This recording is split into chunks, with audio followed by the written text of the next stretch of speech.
tapat, matatag at maaasahan balitang tama at totoo lamang dito sa Pilipinas Network. Magandang araw sa ating mga kababayan sa Pilipinas at sa buong mundo. Huwag kalimutang pusuan ang video, sumubaybay at pindutin ang batingaw upang lagi kayong updated sa balita. Simulan na natin. Isang malubhang banta ng malawakang digmaan ang muling umuusbong sa rehiyon ng Gitnang Silangan ngayon. Ayon sa mga pinakabagong ulat, nahaharap ang bansang Yemen sa pinakamataas na panganib ng panibagong labanan mula noong ipatupad ang tigil putukan noong taong 2022. Ang pinakabagong serye ng tensyon sa pagitan ng mga rebeldeng Houthi na sinusuportahan ng Iran at ng Saudi Arabia ay nagbabanta sa kapayapaan. Mariing nagbabala si Hans Grundberg, ang espesyal na sugo ng United Nations para sa Yemen, na ang kasalukuyang sitwasyon ay maaaring sumira sa lahat ng mga nakamit na kapayapaan sa ilalim ng kasunduan noong nakaraang 2 taon. Ayon sa kanyang pahayag, ang paglala ng tensyong ito ay hindi lamang magpapalala sa lokal na krisis, kundi maaari ring humila sa buong bansa tungo sa isang mas malawak at mapanirang panrehiyong digmaan. Nagsimula ang panibagong yugto ng kaguluhan noong ika-13 ng Hulyo sa pamamagitan ng isang airstrike ng Saudi Arabia na tumama sa runway ng paliparan sa Sanaa, ang kabisera ng Yemen. Ang direktang pag-ataking ito ay naglayong harangan ang paglapag ng isang eroplano mula sa Iran na nagdadala ng matataas na opisyal at delegasyon ng Houthi na itinuturing ng Saudi Arabia na isang tahasang paghamon sa kanilang autoridad. Sa loob ng halos isang dekada, kinakailangan ng bawat eroplano ang paunang pahintulot mula sa koalisyong pinamumunuan ng Saudi bago pumasok sa himpapawid ng Yemen dahil sa nagpapatuloy na digmaan. Ang pagpapatakbo ng eroplanong Iranian ng walang pahintulot ay nakikita bilang isang sadyang hakbang ng mga Houthi upang magtatag ng bagong patakaran at hamunin ang pamamahala ng koalisyon sa airspace ng bansa. Bago pa man naganap ang pambobomba, nag-alok na ang pamahalaan ng Yemen na kinikilala ng United Nations ng isang makatwirang solusyon upang maiwasan ang anumang gulo. Iminungkahi ng pamahalaan na isakay na lamang ang delegasyon ng Houthi sa isang eroplanong hindi pagmamay-ari ng Iran upang ligtas silang makarating sa Sana, subalit tinanggihan ito ng mga rebeldeng Houthi dahil sa kanilang sariling politikal na interes. Nagpumilit pa rin ang mga rebeldeng Houthi na gamitin ang eroplano ng Mahan Air, isang pribadong kumpanya mula sa Iran na kasalukuyang nasa ilalim ng mahigpit na parusa ng United States. Dahil dito, napilitan ang koalisyong pinamumunuan ng Saudi na bombahin ang runway ng paliparan sa Sanaa upang mapigilan ang paglapag nito, na nagresulta sa pagkasira at pagsasara ng mahalagang infrastrukturang ito. Upang maiwasan ang tuluyang pagsiklab ng mas malaking labanan, nakialam ang pamahalaan ng Oman bilang tagapamagitan sa krisis sa pamamagitan ng kanilang mabilis na pagsisikap, pinayagan sa huli ng koalisyong Saudi na lumapag ang nasabing eroplano sa lungsod ng Hodeida na kontrolado ng mga Houthi. Bagamat nakalapag ang eroplano, hindi nito napigilan ang lumalalang galit at paghahanda sa digmaan ng magkabilang panig. Ayon kay Yasmin Al-Eryani, isang kilalang analista mula sa Sanaa Center for Strategic Studies, ang insidente ng eroplano ng Mahan Air ay bahagi ng mas malawak na plano ng Iran na palalain ang digmaan. Sa pamamagitan ng pagpapakilo sa mga puwersa sa Yemen, muling ipinapakita ng Tehran ang lawak ng kanilang impluensya upang patunayan na ang anumang pag-atake sa Iran ay maaring magkaroon ng mataas na kapalit para sa Saudi Arabia. Matapos ang pambobomba sa paliparan ng Sana, mabilis na gumanti ang mga Houthi sa pamamagitan ng pag-target sa Abha Airport na matatagpuan sa timog-kanlurang bahagi ng Saudi Arabia. Hindi lamang iyon, nag-anunsyo rin ng mga rebelde ng isang blockade laban sa mga barkong pangkalakal ng Saudi sa Red Sea na nagdulot ng malaking takot at pangamba sa mga internasyonal na kumpanya ng transportasyon sa buong mundo. Nagpatuloy ang agresyon ng mga Houthi nang atakihin nila ang mga barkong may dalang krudo at maging ang mga pasilidad ng langis sa loob mismo ng teritoryo ng Saudi Arabia. Ang mga mapanganib na pag-ataking ito ay nagdulot ng matinding ligalig sa pandaigdigang ekonomiya dahil sa banta ng kakulangan sa supply ng langis at sa posibleng pagtaas ng presyo ng mga bilihin sa iba't ibang bansang umaasa sa rehiyong ito. Bilang tugon naman sa serye ng mga pag-atake ng mga rebelde, naglunsad ng mga airstrike ang koalisyong pinamumunuan ng Saudi sa Hodeida at sa Camaran Island na siyang pinakamalaking isla sa Red Sea. Ang mga operasyong militar na ito ay naglalayong sirain ang mga base ng drone at misil ng mga Houthi na ginagamit sa pag-target sa mga barko at na nagpapakita ng determinasyon ng koalisyon na ipagtanggol ang mahalagang rutang pandagat. Bukod sa mga airstrike, pinalakas din ng koalisyon ang kanilang mga tropang Yemeni sa mga frontline upang maghanda para sa isang malawakang opensiba sa lupa laban sa mga Houthi. Ayon sa mga opisyal ng pamahalaan, ang hakbang na ito ay kinakailangan upang bawiin ang mga estratehikong teritoryo at pilitin ang mga rebelde na sumunod sa mga kasunduan na nagpapahiwatig ng mas madugong labanan sa mga susunod na araw. Bilang paghahanda sa inaasahang opensiba sa lupa, nagpakawala ang mga rebeldeng Houthi ng 12-dosenang misil at drone laban sa mga kampo ng militar sa gitna at timog na bahagi ng Yemen. Ang mga pag-ataking ito ay nagresulta sa pagkamatay ng maraming sundalo at sibilyan na lalong nagpahirap sa sitwasyon ng mga mamamayang naiipit sa gitna ng labanan at walang ligtas na matakbuhan sa kanilang sariling bansa. Sinalakay din ng mga rebelde ang lungsod ng Mokha sa tabi ng Red Sea kung saan malubhang napinsala ang mahalagang daungan nito. Ang daungang ito ay kasalukuyang nasa ilalim ng pamahalaang kinikilala ng internasyonal na komunidad at nagsisilbing pangunahing daanan ng tulong pantao, kaya ang pagkasira nito ay isang malaking dagok sa mga pagsisikap na maisalba ang nagugutom na populasyon ng bansa. Sa likod ng mga gawaing militar na ito, nahaharap ang mga Houthi sa matitinding hamon sa loob ng kanilang sariling teritoryo. Ang patuloy na pagbaba ng antas ng pamumuhay at kakulangan sa pagkain ay nagdudulot ng lumalaking galit at pagkabigo sa mga mamamayan na naglalagay ng matinding pressure sa pamumuno ng grupo na maghatid ng pagbabago sa halip na magpatuloy sa walang saysay na pakikipagdigma sa labas. Ipinaliwanag ng mananaliksik na si Salah Ali Salah na ang mahabang panahon ng walang digmaan ngunit wala ring tunay na kapayapaan ay nagdulot ng mataas na ekspektasyon mula sa publiko para sa konkretong pag-unlad sa ekonomiya. Dahil walang nangyayaring makabulugang pagbabago, ang panloob na presyon na ito ay nagtutulak sa mga Houthi na maghanap ng panlabas na kaaway upang ilihis ang galit ng mga tao mula sa kanilang sariling kapalpakan. Upang takasan ang pananagutan sa kahirapan, sinisisi ng mga Houthi ang Saudi Arabia at ang ipinatupad nitong blockade sa himpapawid at karagatan. Ikinakatuwiran nila na ang kasalukuyang tensyon ay bahagi lamang ng mas mahabang digmaan sa Yemen para sa kanilang kalayaan, sa halip na aminin na ito ay bahagi ng mas malawak na proxy war ng Iran na naglalayong gamitin ng bansa bilang kasangkapan laban sa mga kaaway nito.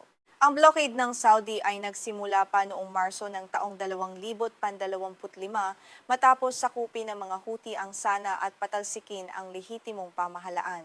Ang digmaang ito ay nagdulot ng isa sa pinakamalalang krisis sa daigdig kung saan ang mga mamamayan sa mga lugar na kontrolado ng mga rebelde ang nakakaranas ng pinakamatinding gutom at kakulangan sa mga pangunahing pangangailangan. Ayon naman kay Ahmed Nagy, isang analista mula sa International Crisis Group, may malaking pagbabago sa prioridad ng mga Houthi ngayon. Dati ay nakatutok lamang sila sa paghingi ng sahod para sa mga kawani ng gobyerno, ngunit ngayon ay ipinaglalaban na nila ang ganap na soberanya ng Yemen sa kanilang airspace, mga daungan at mga teritoryong karagatan upang palakasin ang kanilang posisyon sa negosasyon. Sa pagpili ng marahas na aksyon upang igiit ang kanilang kapangyarihan, mas pinahirap ng mga Houthi ang posibilidad ng anumang kompromiso sa hinaharap. Habang patuloy na nabibigo ang mga usapang pangkapayapaan sa pamamagitan ng Oman, ang Yemen ay muling nanganganib na mabulid sa isang walang katapusang digmaan na magpapalalim sa krisis ng buong rehiyon at magdadala ng mas matinding dusa sa mga inosenteng mamamayan nito. Isang malaking sorpresa sa larangan ng diplomasya ang naging pahayag ni Prime Minister Benjamin Netanyahu ng Israel nang hayagan niyang tanggihan ang iminungkahing plano para sa kapayapaan sa Gaza na isinusulong ni dating Pangulong Donald Trump e Estados Unidos. Ang hakbang na ito ay nagpapakita ng lumalalang lamat sa relasyon ng dalawang bansa sa kabila ng mahabang kasaysayan ng kanilang pagiging magkaalyado sa gitnang silangan. Ang tinutukoy na dokumento ay isang plano na naglalaman ng 15 puntos na naglalayong tuluyang wakasan ang labanan sa Gaza. Ayon sa panukalang ito, nauna ng sinang-ayunan ng grupong Hamas noong huling bahagi ng Hulyo, kailangang ganap na isuko ng Hamas at ng iba pang armadong grupo sa Gaza ang kanilang mga sandata habang unti-unti namang ilalabas ng Israel ang mga sundalo nito mula sa nasabing teritoryo. Gayunpaman, mariing binigyang diin ni Netanyahu na hindi kailanman aalis ang puwersang militar ng Israel mula sa Gaza hanggat hindi ganap na nabubuwag at nawawala ng lakas ang Hamas.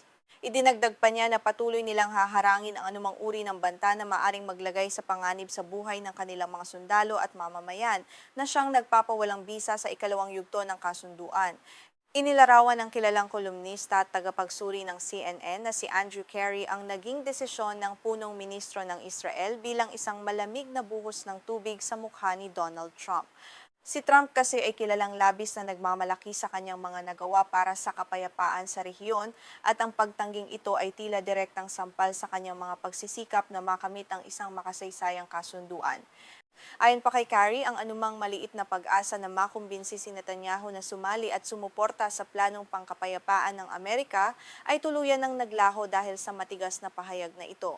Ang kawalan ng kakayahang magkasundo ay nagpapakita lamang na mas pinahahalagahan ng pamahalaan ng Israel ang kanilang sariling interes sa seguridad kaysa sa diplomatikong hiling ng kanilang pinakamalakas na kaalyadong bansa.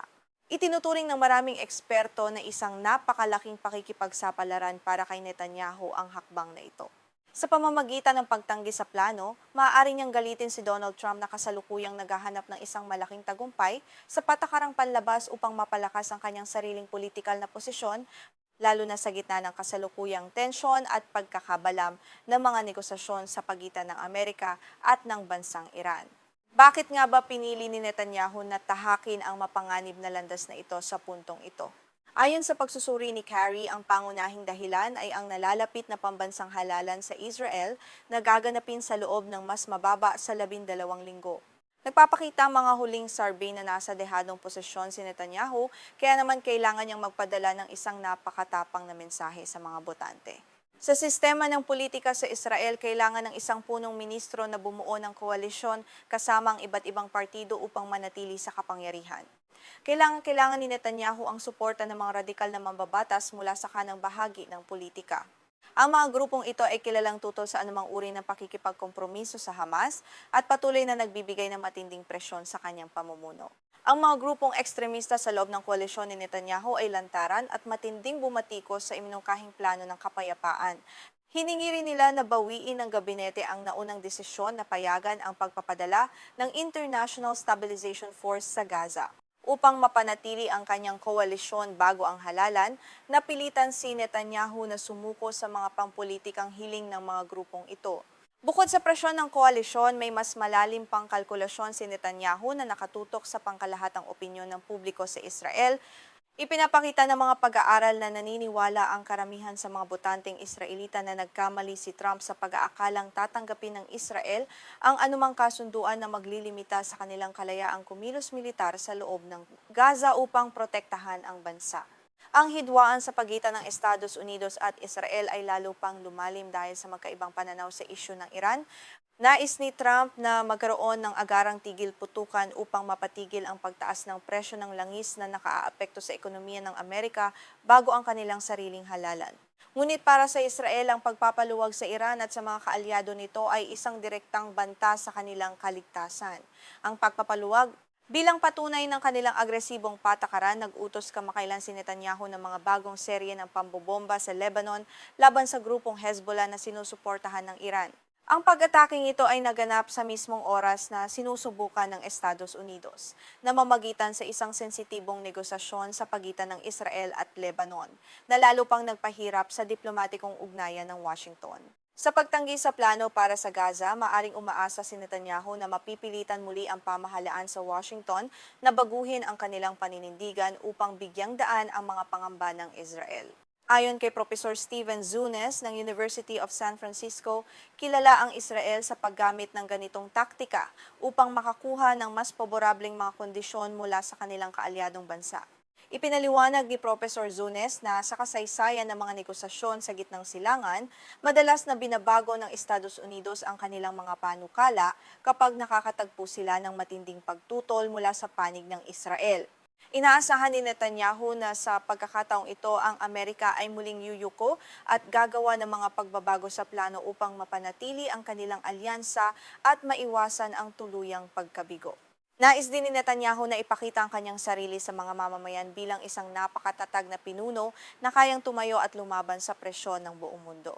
Sa pamamagitan ng pagpapakita na hindi siya natitinag kahit ng sariling mungkahi ng Estados Unidos, Umaasa siyang makakakuha ng suporta mula sa mga nasyonalistang botante na nagnanais ng isang pinunong hindi nagpapasakop sa mga dayuhang kapangyarihan. Sa kabila ng matitinding pahayag mula sa Israel, naging maingat at maikli lamang ang naging tugon ni Donald Trump nang tanungin siya ng mga mamamahayag sa Oval Office. Sinabi lamang niya na ang relasyon sa pagitan niya at ni Netanyahu ay nananatiling napakabuti. Ang pahayag na ito ay nagpapakita ng kanyang pagnanais na iwasang mapalaki ang gulo na maaring makasira sa kanyang pampulitikang imahe. Naniniwala si Professor Zunes na sa huli ay gagamitin pa rin ni Trump ang kanyang impluensya upang pilitin si Netanyahu na tanggapin ang ilang bahagi ng kasunduan. Kailangan ni Trump ng isang malaking tagumpay sa diplomasya upang patunayan sa mga Amerikano na ang kanyang pamamaraan ay epektibo at kayang maghatid ng kapayapaan sa mga pinakamagulong bahagi ng mundo na hindi nagagawa ng kasalukuyang administrasyon. Sa kabila ng mga diplomatikong pagsisikap na ito, maraming eksperto ang nagpapahayag ng matinding pesimismo o kawalan ng pag-asa sa kinabukasan ng plano para sa kapayapaan sa Gaza. Sa kasalukuyang sitwasyon kung saan walang panig ang nais magbigay ng kompromiso, napakahirap makita kung paano aasenso ang usapan o kung paano makakamit ang isang pangmatagalang kapayapaan sa rehiyon. Ang patuloy na labanan at ang kawalan ng malinaw na kasunduan ay nagiiwan sa mga mamamayan ng Gaza sa isang napakahirap na kalagayan. Habang ang mga pinuno ay nagtatalo sa mga pampulitikang interes at mga estratehiya sa eleksyon, ang krisis sa makataong aspeto ay patuloy na lumalala at ang pangarap ng isang mapayapang pamumuhay para sa milyon-milyong tao ay nananatiling napakalayo pa.